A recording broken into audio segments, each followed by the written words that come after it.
Pero estimula. la estrategia prudente es tú posicionas los dedos y como que haces este movimiento de forma sincronizada. Como que presionas arriba, después al centro, abajo y ahí la eyección. Uno masajea la glándula mamaria, pero no estirarla porque los ligamentos de sustentación se dañan. Se supone que si tú presionas de arriba, como que arrastras la leche y haces la presión hacia el pezón, que es el orificio, y ahí se exterioriza. Hay gente que nunca lo logra porque está tironeando la ubre en particular. ¿Ya? ¿Y entonces cómo era? Es como una compresión ordenada desde arriba hacia abajo. Pero no se empuja la... Tú la movilizas, pero no es ese movimiento exagerado que hacen algunos. Es como un sub y baja, pero con tus dedos de forma sincronizada. Hay vacas que tienen tanta... Claro, pues si tú aprietas, la vacías y ya al abrir de nuevo no entra tanta leche como que si tú la arrastras. Entonces eso hay que estimular. Claro, piensa que esto es como un saquito con leche. Si tú lo bombeas y la sacas, tiene que bajar más leche y tú tienes que favorecer esa bajada. Por eso la gente de campo lo hace de forma más prudente. La máquina de leche hace bajar la leche con presión. ¿Ya? Entonces lo que vamos a ver ahora es como bien corto, pero útil. No tengo batería. Acá está gran parte de la ganancia del productor cuidando la glándula mamaria. La glándula mamaria del bovino está compuesta por 4 cuartos. Hablamos de la ubre en general y cada unidad independiente son los cuartos, que tienen un componente parenquimatoso y tienen un pezón particular. ¿Sí? También existen algunas vacas que tienen pezones supranumerarios, que esos no debieran ser funcionales para el concepto de la máquina de ordeño. ¿Ya? Estructuralmente y anatómicamente uno ve una subdivisión. Acá este cuarto es independiente y tiene su propio pezón, este también. En general, los cuartos más productivos son los posteriores, los caudales. Y también a veces pasa que el pezón más largo es del cuarto anterior. Entonces, como pezones más cortitos, pero glándula más productiva, pezón un poco más largo, glándula menos productiva. El ternerito escoge cualquiera de ellos. La yegua tiene medios, tiene 2 medios, por lo tanto es una glándula mamaria con 2 porciones o 2 compartimentos en particular. Básicamente, todo este granulado que ven acá son lo que conocieron en histología como los alvéolos mamarios. ¿Se acuerdan? Los lobulillos, los alvéolos, los conductos galactóforos, todo eso es tejido histológico. Después tenemos un pezón y un canal del pezón. Ese es el orificio del pezón.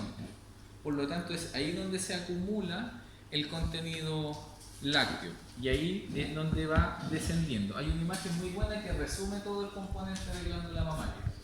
Se hace una mención a las distintas especies porque la hembra canina tiene una línea mamaria compuesta por 10 glándulas en particular. La cerda difiere entre 12 a 14. La yegua, la burra tiene 2 glándulas, por lo tanto se habla de medios.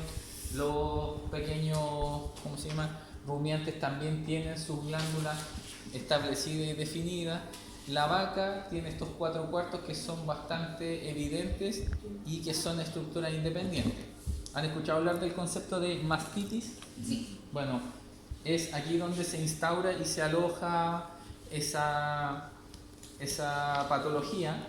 Existen mastitis clínicas que son evidentes, que hay signología, y está la mastitis subclínica, que yo no veo las alteraciones porque no están presentes.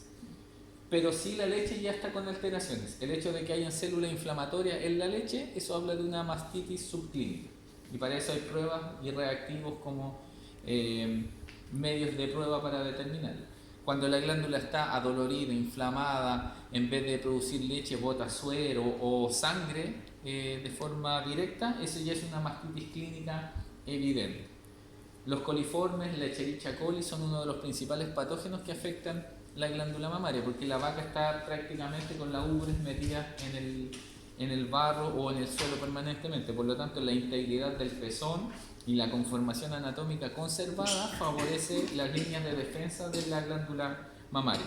Si este orificio del pezón es permeable o se abre más de la cuenta o no cierra apropiadamente, por ahí es más fácil que ingresen microorganismos.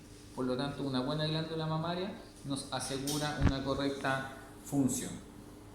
La glándula mamaria se come comercialmente, es bastante sabrosa, yo nunca la he probado, pero la cocina y tiene al parecer un sabor muy apetitoso. Ahora, como ustedes se darán cuenta, la glándula mamaria, voy a ver si puedo apagar. ¿Se podrían poner como una fundita a la glándula?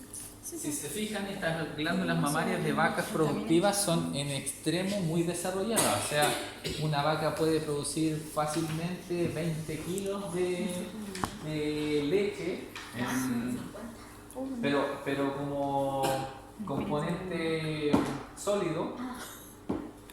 Y claro, una vaca productivamente puede producir 50 litros al día, alrededor de 3 ordeños. Entonces es una buena cantidad, ¿ya?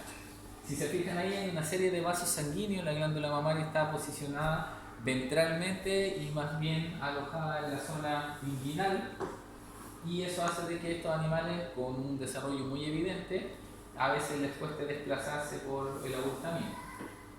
La glándula mamaria, cuando no es drenada, se vuelve un tanto molesta y dolorosa. Si se fijan ahí, solo conceptualmente hay ligamentos de sustentación que están alojados en la zona central o media de la glándula y en la zona lateral. Hay ligamentos laterales de sostén. Cuando la glándula mamaria está muy distendida, tienden a colgar y a distender aún más esos ligamentos. Pero las laterales son cartilaginosas, no No. son elásticas. O sea, son menos elásticas. La que es más elástica es la central, ¿ya? Pero eso también hace de que el peso excesivo haga que la glándula después, de alguna forma, cambie su conformación, quede mucho más cercana al suelo y más vulnerable también a los daños traumáticos. Entonces ahí se ve como en la suspensión hay un ligamento suspensor medio y los suspensores laterales, ¿sí? Ahora, esquemáticamente, eso mismo que están viendo acá es lo que está representado a nivel más bien histológico y profundo, ¿ya? Esos esquemitas son bien complejos de obtener en buena calidad. Hay unos muy buenos que se los voy a mostrar. Esta imagen es bastante antigua. Ahí muestran lo mismo los ligamentos de sustentación, y claramente un animal con mucho desarrollo tiene un ejercicio y un desarrollo permanente en esa estructura. Así se ve más bien en lo esquemático, lo central, el ligamento central o medio, y los que van por la periferia son estos de acá que derivan de la piel del abdomen, son los laterales. Aquí hay como una representación de una glándula mamaria con contenido y otra sin contenido, que se distiende y se moviliza un poco más respecto a la posición inicial. Los pezones se repletan también de contenido, por lo tanto se ven mucho más voluminosos. Tiene una cavidad. Sí. O sea, en sí, como se ve acá, el pezón tiene una zona puntual que es como lo que aloja la leche. La leche drena por estos conductos que llegan a la cisterna del pezón, y ahí es la leche como más disponible para la inyección y salida, ¿sí? Ahora, ustedes deben comprender que el proceso de la bajada de leche está relacionado también con una hormona que es la oxitocina. La oxitocina se produce a nivel de la neurohipófisis, y esta se libera a circulación, estimula en particular a las células mioepiteliales que están en la glándula mamaria, eso lo vieron por histología, y esas de alguna forma se contraen, y eso favorece que la leche descienda. Los lobulillos que producían la leche, los alvéolos, la van acumulando en estos conductos galactóforos y conductos de mayor tamaño. También en el parto. ¿Ah? En el parto. Sí, pues la oxitocina también participa en la contracción del útero para la salida del concepto. Pero es este reflejo de Ferguson, que es la estimulación del ternero en los pezones, la liberación de oxitocina, lo que favorece el descenso y la bajada de la leche. El estrés es un bloqueo a esa ruta, por lo tanto, animales que están estresados no favorecen el descenso de leche ¿Solo la apropiado. oxitocina o lo demás? Nosotros también tenemos oxitocina y la oxitocina se relaciona en el caso de los animales con los niveles de agresividad. Los que somos violentos tenemos menos oxitocina, los que somos más tranquilos ¿Más? tenemos más niveles de oxitocina y es como una hormona más sociable.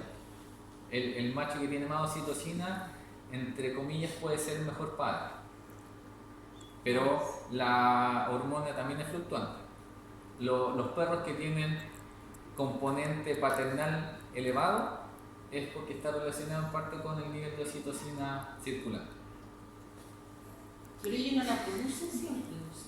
No, pues es que es como la testosterona, o sea, la hembra también manifiesta algunos grados de testosterona, pero no es la prioridad. Y nosotros funcionamos según los niveles. Si hay altas hormonas en concentración, actuamos de una forma. Si hay pocos niveles y tiende a la normalidad, no influye mayormente. Los perros, por ejemplo, hay un tumor que genera estrógeno y el perro se feminiza, se vuelve atractivo para otros machos. Se deja montar, le crecen glándulas mamarias, desarrolla glándulas mamarias y se denomina ginecomastia, que es mayor desarrollo. Entonces, las hormonas mandan. El nivel hormonal determina la condición. ¿La Katy? ¿Qué quieres saber? ¿Salió? ¿Qué le hace falta? Sí, pues. No, pero ya está. Ah. No sigue la de la oxitocina. Es un factor, pero en nosotros no es tan elevado como en las situaciones puntuales de la hembra, para la bajada de la leche, incluso en el campo cuando la vaca terminó el trabajo de parto y ya no hay más pujo, se le inyecta oxitocina para reestimular el útero cuando el cese de la contracción ha finalizado. Se supone que uno debiera estimular el útero y si no, intentar algún mecanismo alternativo para la extracción. A veces las vacas llevan 3 horas con trabajo de parto y ya se les acabó la actividad de la oxitocina, entonces inyectarla favorece. Esos son casos extremos y aberrantes de glándulas mamarias muy notorias que se comprometen por el peso, por el estado, por la disposición y terminan comprometiéndose. Una glándula mamaria muy grande, muy voluminosa, a veces no es apropiada para un sistema de ordeña tradicional. Entonces también esas cosas deben ser consideradas. Las máquinas de ordeña son como funcionan con vacío. Entonces se adosan y producen el vacío que produciría el ternero cuando hace presión negativa con la lengua y el paladar para la emisión de la leche. Como les decía, el estrés es un factor importante, por lo tanto las vacas de las lecherías deben pasarlo bien, no tener grandes sustos ni temores, porque eso va en contra del descenso de la leche. Hay un proceso que se llama el dipping y el pre-dipping, que son como sellados cuando uno ordeña. ¿Se han fijado la gente que está en la zona de ordeña? Le lavan la glándula mamaria a la vaca, se la seca, le pasan unos pañitos con ciertos detergentes, después la higienizan nuevamente y le ponen como un sello. Cuando termina el proceso, el dipping y el pre-dipping es como un sello de povidona ayudada con otros elementos, pero lo han ido cambiando, porque la povidona ayudada tiene factores carcinogénicos también en exceso y por contacto tópico. Pero es como un sello, entonces esa película produce como una protección para que no ingresen bacterias a las glándulas lesionadas. Y hay unos como pomos, como jeringuitas, que cuando la vaca está seca, después van a conocer cuando la vaca está seca, se le mete como antibiótico en una solución. Y con eso protegen las posibles contaminaciones bacterianas que puedan desarrollarse o favorecen el tratamiento de glándulas enfermas. Glándula mamaria en sí, proceso. Este es el esquema que era como bonito. Entonces ahí tienen que reconocer principalmente ligamentos de sustentación, el tejido noble o funcional, y acá tenemos particularmente, bueno, ahí hay un surco intermamario que es como la división de ambas glándulas, el pezón como tal. Ahí se habla puntualmente del orificio del pezón, que es el orificio papilar, y el conducto papilar es como esta cámara donde se acumula la leche más próxima a salir. ¿Y el esfínter, profesor, dónde está? Es que tenemos un esfínter acá, hay otro acá, y hay otra estructura que se denomina el anillo de... Furstenberg. sí, ese nombre siempre me ha Es gustado. como la Yo rosa, ¿no? tenía- La rosa de Furstenberg. Sí, Rosetta. Rosetta. Yo tenía una compañera que era de apellido Finterbuch, entonces siempre se me quedó ese nombre y no es el que conozco, es Furstenberg. Rosetta de Furstenberg. Claro, sí, la que se forma ahí como una estrechez. Sí. ¿Sí? Y ahí está el seno lactífero, que es como la dilatación más amplia que hay dentro de la glándula mamaria, y es un seno que se conforma a partir de muchos conductos galactóforos que se unieron y forman sistemas más grandes de drenaje. Hay una imagen que les voy a mostrar que está como muy ordenada y estructurada. Así se ve como en fresco el parénquima de la glándula mamaria. Acuérdense que el parénquima es lo funcional y el estroma es el tejido de sostén. Los ligamentos son parte del estroma y del sostén. Una glándula productiva tiene mucho parénquima, muchos lobulillos, toda la parte productiva. Que son los alveolos, ¿no? Claro, es que el lobulillo es un conjunto de alveolos. De alveolos. Pero una vaquilla, por ejemplo, que todavía no entra en época reproductiva ni en producción láctea, va a tener una glándula más bien de tejido fibroso y muy pocos alveolos. Sí. ¿Sí? La estimulación hormonal, la prolactina y una serie de otras hormonas favorecen que aumenten de tamaño los lobulillos y ocupen y produzcan el elemento funcional. Si la vaca está constante por el tema de la leche, ¿ella no tiene calostro entonces? Sí, pues las primeras 48 horas en Igual no normalidad generan calostro. Porque produzcan leche constante. ¿Mm? Porque están produciendo leche constante. Es que el calostro es un proceso fisiológico en la hembra. Ah, Las primeras horas producen la leche más nutritiva y con una alta concentración de inmunoglobulinas. O sea, si tiene 2 ordeñas al día, la primera es la con más calostro, ¿no? Es que a la vaca que se le encastó y que parió, las primeras horas se va a producir calostro. No siempre ese calostro le sirve a su ternero, porque a veces hay calostros que son de mejor calidad y lo utilizan en otros individuos, pero después de ese tiempo fisiológico ya empieza a producir una secreción más fluida y menos densa, que ya es leche. Una vaca recién parida no la van a ordeñar para consumo porque va a tener calostro o componentes calostrales. Y tienen que aprovechar también que en las primeras horas el ternero tiene el intestino permeable a esas moléculas de mayor tamaño. ¿Ya? Entonces ahí es donde se produce como el efecto protector de la inmunoglobulina. Ahí se ve prácticamente el seno lactífero. Se habla de la parte glandular y la parte papilar. La parte papilar está más relacionada con el pezón. ¿Sí? Papila o conducto papilar. Y ese es un esfínter poderoso, por lo tanto cuando entra una infección o una bacteria tiene que traspasar todo eso para alojarse en el interior y que se exprese en una mastitis clínica. La mastitis subclínica es presencia de bacterias que el sistema inmune las reconoce y produce el neutrófilo y algún polimorfo que aparece en la secreción si uno la mira al microscopio. Ahí está el eje, el esquema de la producción y la extracción de leche, el estímulo y el reflejo de Fergus. Ahí está histológicamente cómo se ven los alveolos y la composición. Esa imagen, si la logran ver con detalle después en su casa, les va a permitir entender mejor, pero hay una que es más bonita que esa. Ahí está la histología de la glándula.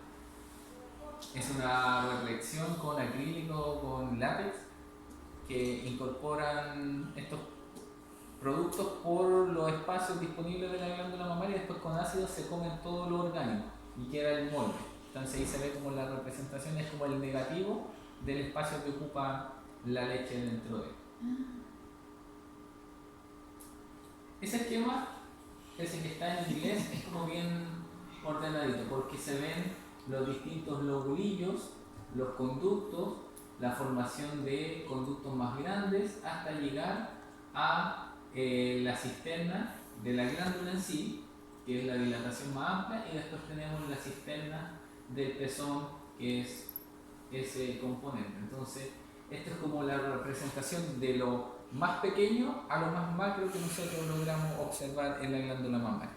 No tiene gran complejidad porque son un acúmulo de estas estructuras que se van ramificando, uniendo y formando una estructura de mayor tamaño, como lo es finalmente el pezón.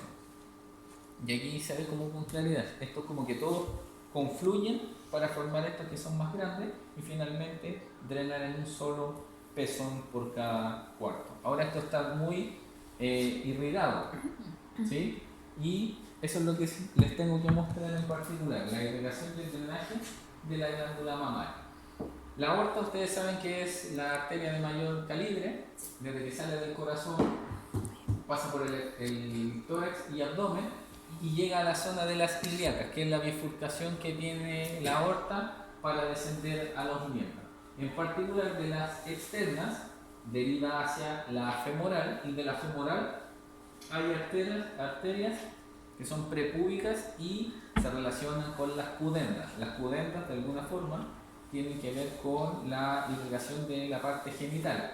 La glándula mamaria, en este caso, ¿cómo se llama? Se irriga por la pudenda externa.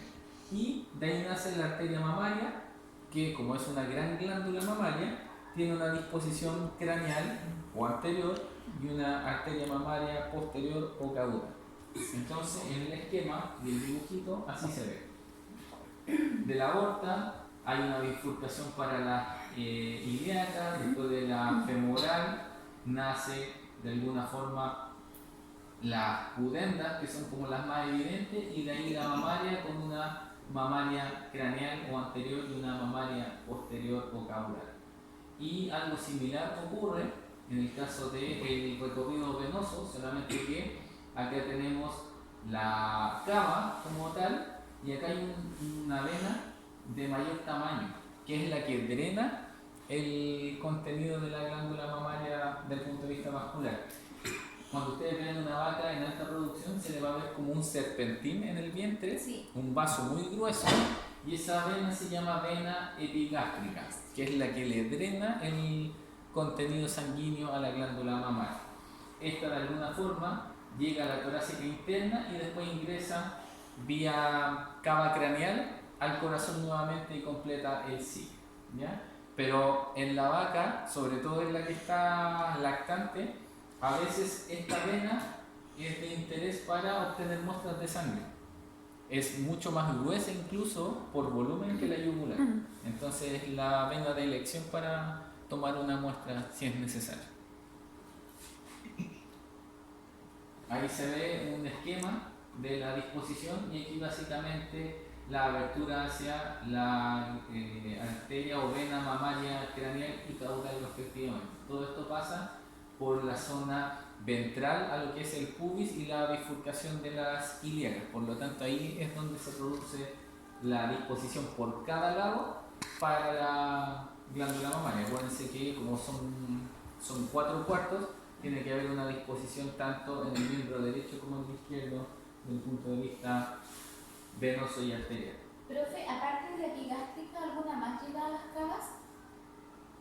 Es que todo lo que viene del miembro torácico, por ejemplo, sube por la cefálica, por ejemplo, y va a dar con una comunicación a nivel de la yugular para volver al corazón también a nivel de la cava yugular. ¿Como que tiene 2 sistemas? Cuando se dice satélite, usé el concepto, no sé si lo expliqué, pero cuando se habla de un vaso satélite quiere decir que existe como vena y arteria, ¿sí?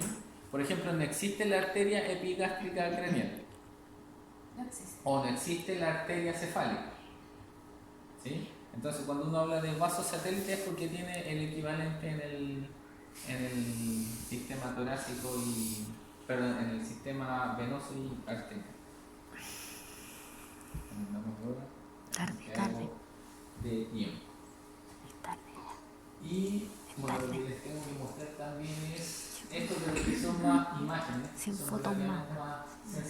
está la disposición de la aorta abdominal y el nacimiento de todo lo que es, por ejemplo, los vasos que irrigan la parte digestiva, la arteria mesentérica, el tronco celíaco, la arteria ovárica, que es una de las arterias importantes cuando hacen el procedimiento de esterilización. Por eso la cirugía de la perrita no es una cosa que tengan tanta facilidad como en el caso de los machos. La gente que hace cirugía o esterilizaciones por 10 lucas en una perrita está regalando su pega y a la vez está subestimando el riesgo vital que hay. Porque si te queda filtrando la arteria ovárica, la perrita se te desangra en la noche. Y así de certero el tema. Pero en un perrito o en un gato uno puede ser mucho más económico en el procedimiento y obviamente cobrar lo que corresponde. Si cobran 60 lucas por una castración, se la están dando más de especialistas que de contribuyentes a la sobrepoblación canina. Una perrita que paguen 30, 40 lucas es parte del riesgo que está asociado y la seguridad de que el procedimiento sea bien realizado. Antiguamente cobraban 12 lucas, pero te la cerraban con hilo de pescar prácticamente. ¿Ya? Y la anestesia era como un palo en la cabeza y serio. ¿Ya? Entonces, ojo con eso. Buenos materiales implican un costo mayor y la buena técnica también. A mí una profe me dijo, usted colega tiene que cobrar lo que vale. Y no como por ego ni mucho menos, sino que tienen que cobrar lo que ustedes se esforzaron por estar donde están. Porque cuando uno está ejerciendo, aparecen todos los amiguetes como, oye, esterilízame la perrita. Ya, porque ¿cuándo estuviste cuando yo tenía que pagar la cuota o la mensualidad? No estaban. Entonces, tienen que tener ese criterio también. La típica que dice, profe, ¿dónde está la vocación? ¿No? Ese sí es el profe Pate, decía, yo no tengo vocación de pobre, así que tengo que cobrar. Es como, ya, uno ve a un indigente en la calle, ¿dónde está la vocación del médico humano para ir a recogerlo y alimentarlo? Lo que nos diferencia a nosotros es que nosotros podemos hacer cosas por amor al arte, por amor a los animales, pero la gente que puede pagarlo, tiene que pagarlo. Tú puedes hacer caridad con gente particular que a lo mejor le cuesta más, pero yo siento que regalarle todo a la gente también es fomentar la irresponsabilidad. Yo lo que hago con mis familiares es como no tiene plata, páguemelo en cuota, pero me lo paga, porque si no me están como menospreciando como profesional. Y eso hay que de alguna forma ser un poco sangre fría y decir, sale tanto. Allá al frente se lo hacen por menos, pero es lo que tú estás cobrando y es lo que tú consideras apropiado. Y no implica que uno no pueda hacer caridad, pero en ese factor la gente se aprovecha y te sacan la vocación al tiro. Así que tienen que aprender a engrosar su epidermis y volverse menos vulnerables. Esto tenía que ver con los linfonodos. Aquí básicamente el linfonodo como más importante, que antiguamente se conocía como el inguinal, es el subiliaco y el isquiático. Son como los que drenan de mayor forma la glándula mamaria. Así que afecciones de la glándula mamaria probablemente van a ser los más reactivos en el proceso. Cuando la vaca tiene mastitis clínica, se le ve un abultamiento en la zona inguinal producto de esta distensión de los linfonodos. Pero le da por cuartos, ¿no? No a todos. Es que no. La glándula se enferma por cuartos. Exacto. Cuando el daño es masivo, no es que se pase de una a la otra, sino que se van comprometiendo independientemente en la glándula. Se puede contagiar de Ahí están palpando linfonodos en glándula mamaria, tremenda glándula mamaria.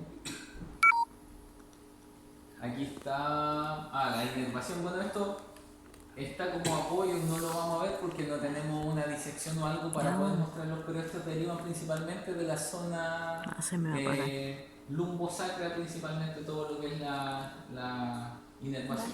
Y ahí uno de los principales es como el nervio hipogástrico y el ilio inguinal, que son derivados de los